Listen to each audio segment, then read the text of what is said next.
Hi, my name is Jon Crutchfield. I've been coming to River Point for about 6 years now. I grew up in a very strict fundamentalist Christian home.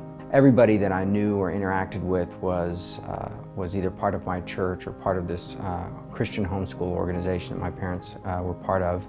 And so I didn't really have any interaction with people outside the faith. So in college, when I started to meet people who liked me for who I was, they didn't care whether I was a Christian or not. They had different ideas and they were nice and friendly, and obviously there wasn't much dating in my early teen years while I was at home. So much of college was me trying to find a girlfriend.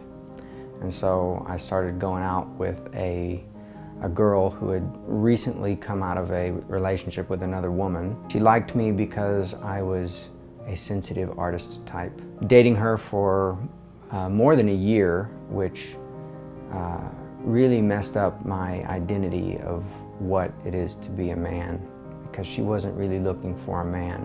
Left me pretty confused about who I was and what was desirable about me. And then God brought me to Betsy. Our relationship was a very 50-50 type of relationship. Those kind of relationships, they work well for a while.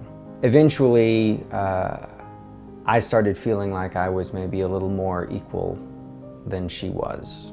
I had to come to terms that I had turned sex into an idol.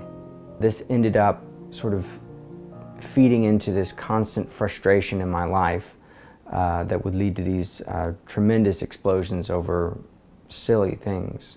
And then I would see a look on Betsy's face, like she would be like, "Oh, here it goes again," and that would make me so angry, because I'd realized that I'd screwed an opportunity for me to get satisfied later on. Betsy's reaction this time was a little different than the other times. It was the first time that I really felt she really might leave me. And one of the things that she told me is that she was actually afraid of me. I had to essentially tell God, if I never have sex again, you are still good and I am going to be okay. At that point, we decided we needed to get straight with the Lord. So I started to have to ask forgiveness of my kids. That went a long way towards repairing the relationship with Betsy.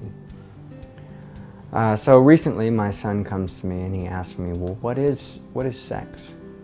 And I'm very grateful that I get to lead my family, that I get to teach him about this beautiful thing that God's created, where he doesn't have to feel guilty about it.